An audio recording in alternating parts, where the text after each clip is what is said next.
factor investigation into what provoked this horrific beating on a school bus that sent a 13-year-old boy to the hospital moments away.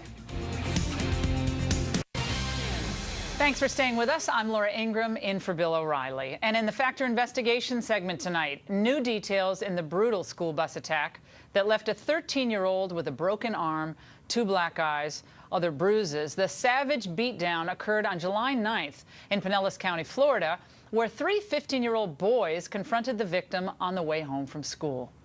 You gotta get somebody here quick. They're about to beat this boy to death over here. Please get somebody here quick. If they still do it, I know I can do. Leave that boy alone. Leave him alone. Leave him alone. You know y'all going to jail.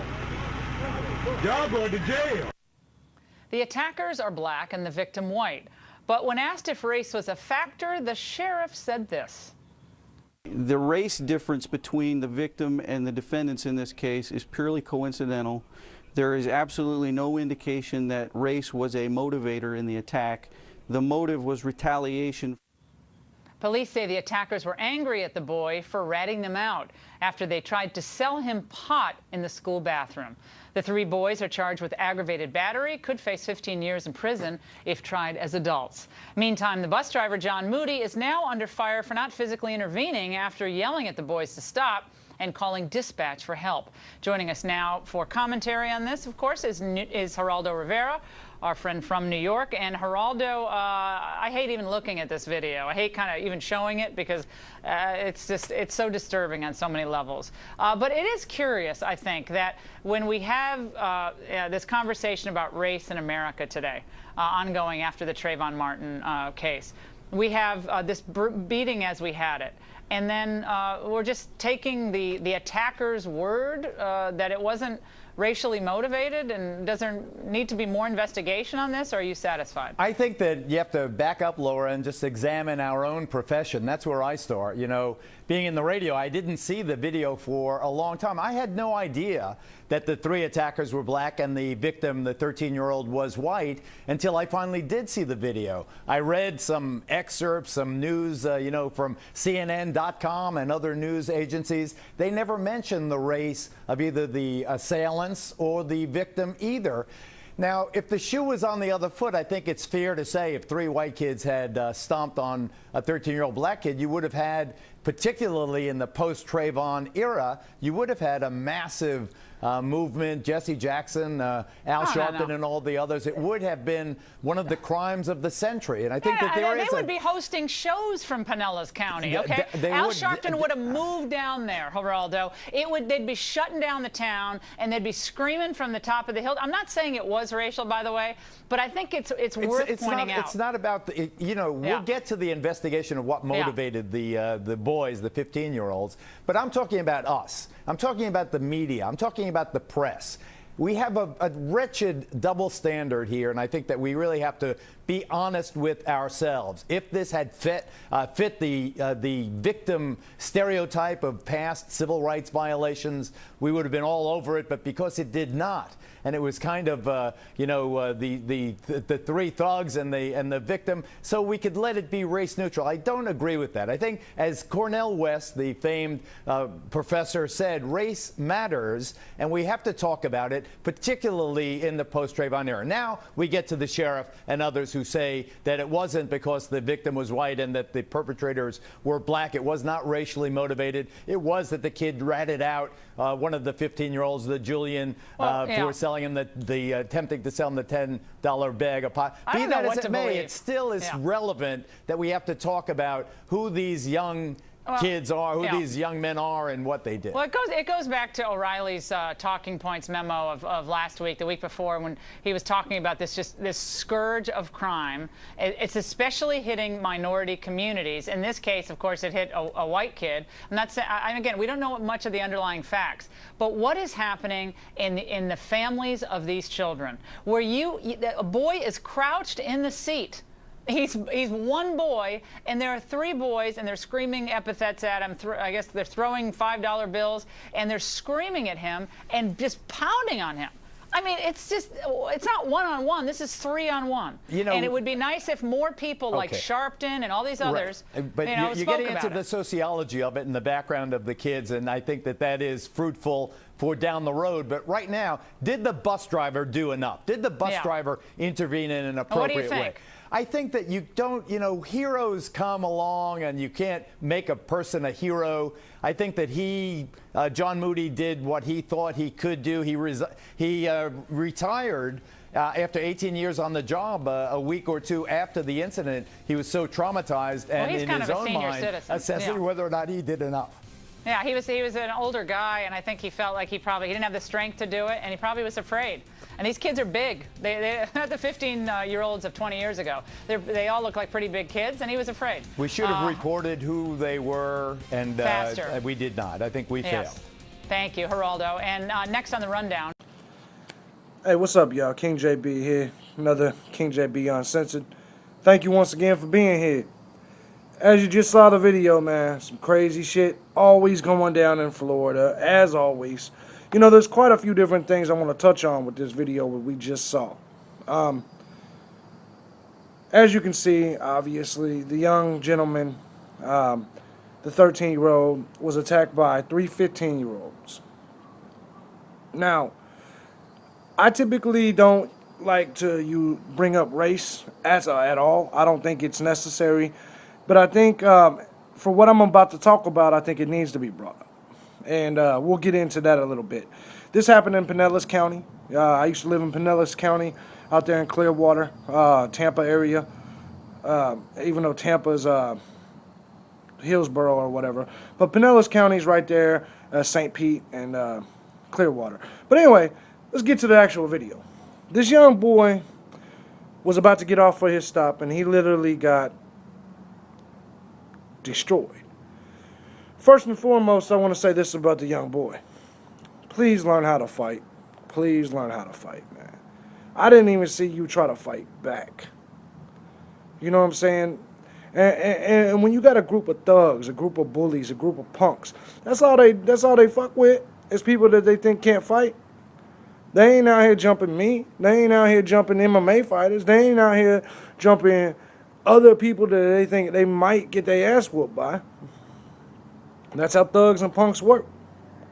They focus on bullying people that they don't think that can fight. First and foremost, I just want to say that to the young man. Come to find out, this young man suffered broken nose, I think a broken jaw. His face was all cut up. Let me say this. This is a 13-year-old boy. I have a 13-year-old son. And it's disgusting for me to see. And for all you people out there that want to know why on my personal Facebook, why I celebrated my son's getting suspended because they choked a little dude out, let me explain to you why. That's why. I love the fact that I'm able to train my boys in MMA, train them in jiu-jitsu, and teach my boys how to defend themselves. I feel sorry for kids like this that don't have that same thing. Don't have that same father figure or any figure behind them teaching them how to fight. In today's liberal society, everybody wants to say, you should never hit somebody. Even if they hit your back, you should turn the other cheek and walk away. Fuck that. I tell my son straight up, if somebody puts their hands on you, choke their ass out. I mean, seriously, choke them out. But anyways, the way things go is this young man took quite an ass whooping. And by taking quite an ass whooping, unfortunately, he ended up with some serious injuries. Now, as we continue to go, it comes to find out that the boy, I guess, snitched on the 3 dudes for trying to sell him weed. Now, me personally, I'm not for that snitching shit. I have a huge problem with the snitches out there. Huge problem. However, you 3 little punk motherfuckers taking weed to school, man, open a book, man. That's the problem with our school system today. Everybody trying to get their hustle on, everybody trying to become ballers, and ain't nobody willing to put in the work to actually be a real baller. A real baller ain't making money from dime bags. A real baller ain't sitting here with no petty little chump change from no little dime bags. So if you're gonna waste your time and waste your freedom and risk that shit on something, why risk it on little nothing, $10? You know, some of these kids trip me out these days, and a lot of it's because they don't have any parents. They don't have any fathers. They don't have anybody snatch their little ass up and say, look, you little motherfucker, you ain't gonna make the same mistakes I made. You're gonna go to school, you're gonna learn, you're gonna put knowledge number one, and you're gonna get your shit together. I tell my kids all the time, you know, to hell with that damn social life. You can have a social life later when you're a grown-up. We work. We learn. That's what matters here in my household. But anyway, back to the little punks trying to become ballers and hustlers, because all these damn videos and all this damn media tells us that's what makes us us, is if we got the newest Jordans and if we got the nice chain or gold teeth in your mouth and all that. That's the problem, is we believe that's what makes us shine. And I know this from a fact, from personal experience, because I used to be the same way. I didn't realize this is what actually made me shine. All that time I was doing all that game banging and shit, I wasn't thinking. Now, I want to get to John Moody, the bus driver, and the punk-ass bitch that he is. Listen, man, they're in your care. You're supposed to care for their safety. How can you sit back and let a little dude just get jumped like that? And you're an adult. You could have easily pushed them little dudes off. Could it have cost your career? I don't know. But at some point, it doesn't even matter. Career or no career, man, you can't just let that shit happen to a little innocent boy. I'm going to tell you why I think you didn't jump in. Did you hear the way this man talked? He was just as uneducated as those boys. This is the type of people that we have looking out for our children. We have soft pussies that are afraid to get involved to save a young boy that could have been killed, that don't even grasp the English language themselves. And listen, I don't have to grasp it. I don't have to sit here and talk with perfect grammar. I don't have to do all that. I'm not over here monitoring kids on a bus. I'm not part of the educational system except for with my own kids. That man is. Even if he's just for transportation, for that half hour or hour or whatever he's got those kids, he's now part of their educational system. And it should be required for John Moody to have helped that young boy. But he was a pussy. He was afraid of those 3 boys jumping on him. So John Moody, I hope you watching my shit, because I'm telling you now, you're a punk-ass poor excuse for a man. Period. When you can sit there and let a little kid get mangled like that, you a pussy as a man. And I have no respect for you. Why do I think you did it?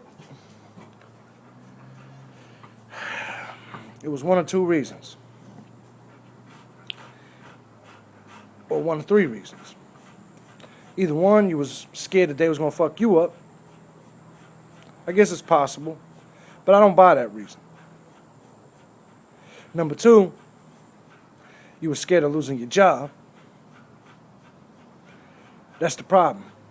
That's a problem if you paid off like that, to where morals don't even count. Because I bet your punk ass is going to your little church or whatever every Sunday.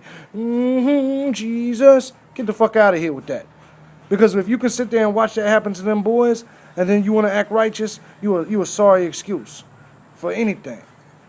Because you chose money or your job or your business over our youth. Over just doing the right fucking thing. I have no respect for that. Now, to go in any further, here's what I actually think your reason was. I do think it was race related. You see, the sheriff came out, if you watch the video, he wanted to kill that race noise right off the jump and say, hey, this is not race related. How the fuck do you know? How the fuck you know, Sheriff? And let's be honest here. If it was 3 Mexicans or 3 whites or 3 anybody beating on a black dude, Al Sharpton and MSNBC would have been all over it. But CNN and MSNBC didn't even mention the races. Now, had that happened the other way, they would have been all over it. I normally don't fuck with Fox News. I mean, even though I'm not a liberal, I still don't normally fuck with Fox News. But I'll tell you one, they were the only people that I saw covering the race of what happened. And I normally get irritated by people saying race. But the truth of this is, in this situation, I think it was very, very important. It happened in Florida. We all know what happened here in Florida. This young boy got fucked up. And then immediately the sheriff tries to diffuse it and say it ain't about race. When he don't fucking know. He just don't want no riots or no shit to jump off. And then the media and CNN and MSNBC refuses to mention race. Had that been the other way around, would race had been mentioned? Would Al Sharpton and Jesse Jackson would have literally got a hotel and been here for a month? Am I lying? Whether you black or white or Mexican, am I lying? If it would have been the other way around, it would have been the top story on the news, and everybody would have been saying, hey, people like George Zimmerman, now it's affecting the children of our youth, and now the youth are doing it to young black men. Do you see what I'm saying? But when it's the other way around, we don't talk about it. Nobody does. We refuse to mention race when it's the other way around. And that's just on the news, because I guarantee you, I got homeboys, I guarantee you they were sitting there talking to each other like, shit, you see that way that white boy got beat up? I guarantee you they were saying that. Guarantee you that's what they were saying. So the only people that doesn't mention race here is the people that should be mentioning race. Because all of us motherfuckers in the street, whether you white or black, was mentioning race. Guarantee you. If you were, whether you was black or white, you saw the racial implications of this. Do you see what I'm saying? Was drugs related? Sure. Was he a snitch? Sure. Did he deserve to get beat up? Yeah, probably by the dude he snitched on. But at the end of the day, ain't that what y'all tell your kids to do? Is tell somebody? If somebody's trying to give them drugs and shit, say no and tell somebody? Ain't that what we teach our kids to do? These are kids. These are not adults. These are young teenagers, and I think we need to focus on that shit. And we need to stop teaching our kids the wrong shit. Spike, lay down. Al Sharpton, I got a question. Jesse Jackson, I got a question. If this was the other way around, would you be there?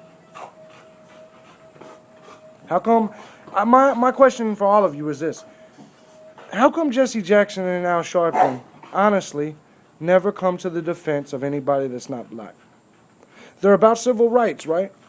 So doesn't that mean they should, to be fair, doesn't that mean that they should probably defend and be curious whenever a little Polish kid or a little Mexican kid or even a little white kid gets fucked up by shit like this? If they want civil rights, shouldn't they want all civil rights? Or is it just they want black civil rights? Because that in itself is racist. You can't ask for people to stop being racist when you yourself are being racist. That's why I laugh at anybody. If you a white dude that says the N-word and you don't want and you wish that black people wouldn't be racist towards you, you don't have the right to say that because you a racist.